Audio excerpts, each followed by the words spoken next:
kali ini saya akan mempresentasikan karya tulis saya yang berjudul Menegakkan Demokrasi Pendidikan, Penerapan Strategi Manajemen Berbasis Sekolah sebagai Solusi Peningkatan Mutu Pendidikan di Indonesia. Bagaimana suatu bangsa dapat memiliki sumber daya manusia yang berkualitas? Salah satu caranya adalah dengan menggalakkan pendidikan. Manajemen berbasis sekolah menjadi salah satu primadona sistem operasional sekolah di dunia. Dalam sistem ini, satu yang diutamakan adalah otonomi pendidikan. Dalam demokrasi pendidikan, masyarakat memiliki hak yang sama untuk mendapatkan akses pendidikan. Konsekuensi yang harus dilaksanakan adalah dengan adanya desentralisasi kekuasaan. Tidak ada kekuasaan terpusat karena pemerintah hanya bersifat sebagai partner. SMP Kiai Giri ini terletak di tengah hutan di Demak, tapi ini merupakan sekolah yang menjadi contoh bagus manajemen berbasis sekolah karena dia mandiri, salah satunya memiliki komite sekolah dan juga per tahunnya dia memiliki dana cadangan. Selain itu, tujuan sekolah juga dirumuskan sesuai dengan kebutuhan dan permintaan komite sekolah per tahunnya.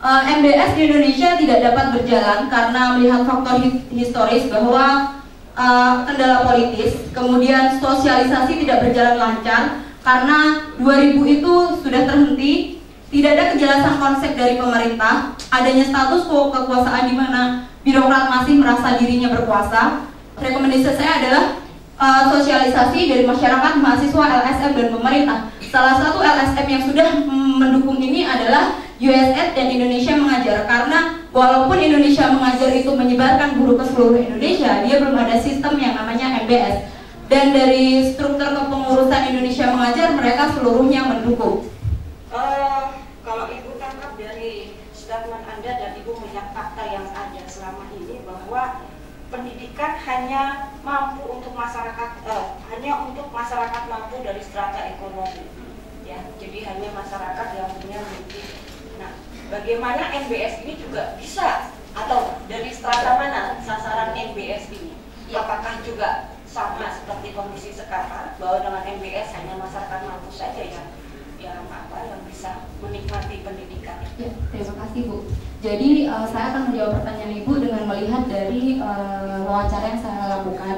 SMP Ki Ageng Giri ini terletak di dusun di tengah hutan, Giri Kusuma, di salah satu desa di Demak. Dusun itu sangat pelosok banget. Dia hanya ada satu sekolahan, di mana orang tua wali itu mayoritas petani dengan pendapatan per hari 15 sampai 20 ribu. Bisa dikategorikan miskin. Tapi kepala sekolah di sini dia visioner, memiliki pandangan ke depan, sehingga dia mengaplikasikan MBS bukan hanya untuk mendidik anak-anaknya supaya tahu pengetahuan umum saja, namun juga dari soft skill. Jabaran saya tersebut bahwa MBS itu sangat aplikatif untuk semua sekolah, bahkan untuk sekolah yang berada jauh di pusat kota dan juga dari segi masyarakat yang tidak mampu.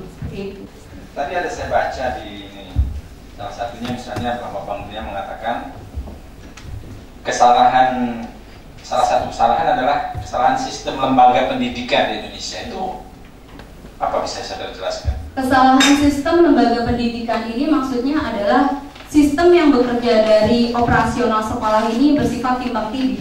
Dia tidak fleksibel dan tidak disesuaikan dengan kondisi masyarakatnya karena merujuk pada kebijakan pemerintah yang sangat sentralis, di mana bukan hanya dari kebijakan operasional namun dari kurikulum, dari pendanaan, dari pedoman buku yang saya juga SD dulu pernah mengalami yang namanya masa Orde Baru. Itu sangat salah, sehingga misalnya Pak, ada genteng rusak, sekolah tidak langsung dapat membenahi itu, tapi dia lama menunggu dana dari pemerintah, kemudian misalnya ada perekrutan guru, itu harus lama nunggu dari pemerintah, didistribusikan dan tidak secara langsung gitu bekerja.